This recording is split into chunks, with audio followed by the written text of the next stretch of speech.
السلام علیکم ناظرین، میرا نام فیصل رمضان ہے۔ میں امید کرتا ہوں آپ سب لوگ خیریت سے ہوں گے۔ کالج سے فری ہونے کے بعد معمول کے مطابق یہاں ہم لوگ سب اپنے گھر کی طرف روانہ ہو رہے تھے۔ بس اسٹیشن کی طرف جاتے ہوئے مجھے میرے دوست نے مخاطب کیا اور کہا کہ آپ کو یاد ہوگا لاسٹ ٹائم آپ میرے ہاسٹل آئے تھے۔ میں نے اپنے دوست سے کہا اس میں کوئی حیرت والی بات نہیں ہے، ہاں مجھے یاد ہے میں آپ کے ہاسٹل آیا تھا۔ میرے دوست نے مجھے کہا کہ ہاں میں اتفاق کرتا ہوں اس بات سے کہ اس میں کوئی ایسی حیرت والی بات نہیں ہے، مگر آپ کو یاد ہوگا کہ آپ میرے روم میٹ سے ملے تھے۔ میرا روم میٹ پچھلے کئی روز سے بار بار ایک ہی خواہش کر رہا ہے کہ جب فیصل کے پاس ٹائم ہو تو کائنڈلی اسے ریکویسٹ کریں کہ وہ ہماری طرف آئے۔ یہ بات سننے کے بعد میں ایک لمحے کے لیے خاموش ہو گیا۔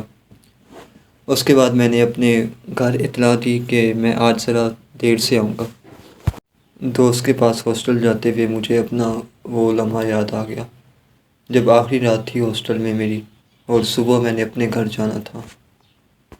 میں یہ سوچ کر بہت زیادہ پریشان تھا کہ اب میں ہاسٹل سے جا رہا ہوں۔ جب میں اپنا سامان سمیٹ رہا ہوتا ہوں تو تب میرے پاس میرا ایک دوست آتا ہے، سید ذکی حسن، اور کہتا ہے کہ تم اتنے پریشان کیوں ہو، کیا وجہ ہے؟ میں اس سے کہتا ہوں کہ ہاسٹل سے جا رہا ہوں، اس بات کا دکھ نہیں ہے، لیکن جو میرے دوست ہیں میں ان سے الگ ہو جاؤں گا۔ ذکی حسن مجھ سے کہتا ہے کہ سب کے پاس تمہارا نمبر ہے، تمہارے پاس بھی سب کا نمبر ہے، جب ضرورت پڑے آپ کال کر لینا۔ وہ مجھ سے کہتا ہے کہ فی الحال اپنی زندگی کو بہتر بنانے کا طریقہ سوچو کہ یہاں سے جانے کے بعد آگے کیا کرنا ہے۔ یہاں پر جو ہے کریم لاک مارکیٹ تقریباً ہم کراس کر چکے ہیں، وہ کبھی ملے تو اسے یہ کہنا، فصیل نفرت گرا رہا ہوں، گئے دنوں کو بھلا رہا ہوں، وہ اپنے وعدے سے پھر گیا ہے مگر میں اپنا وعدہ نبھا رہا ہوں۔ کرم آباد اسٹیشن کے بعد ہم لوگ اگلے اسٹیشن پر اتر گئے۔ اترنے کے بعد یہاں پر ہم لوگ احتیاط سے سڑک کراس کر رہے تھے۔ کبھی کبھی ہمیں لگتا ہے کہ ہم اچانک سے غائب ہو جائیں ایک جگہ سے تو لوگ منتظر رہیں گے کہ فلاں شخص ہم سے ملتا تھا، بات چیت کرتا تھا اچھے انداز سے، یعنی وہ ہمیں یاد کریں گے۔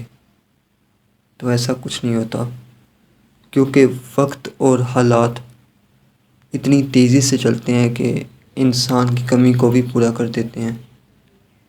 تو پھر جب ہم کبھی لوٹ کر واپس اس جگہ پر جائیں جہاں ہم اکثر جایا کرتے تھے تو وہاں پر آنا ہی ہمیں سب سے بڑی شرمندگی لگتی ہے۔ یہاں ہم لوگ ہاسٹل پہنچ گئے تھے۔ ہاسٹل لائف ایسی لائف ہے جہاں پر ہمیں اپنا خیال خود ہی رکھنا پڑتا ہے۔ کھانا کھایا ہے نہیں کھایا یہ ہم سے کوئی نہیں پوچھتا۔ ہم نقش ہوئے اس دھڑکن پر جسے علم ہی نہیں کہ ہم بھی ہیں۔ سیڑھیاں چڑھتے ہوئے ہم تقریباً تیسری منزل پر آ گئے تھے۔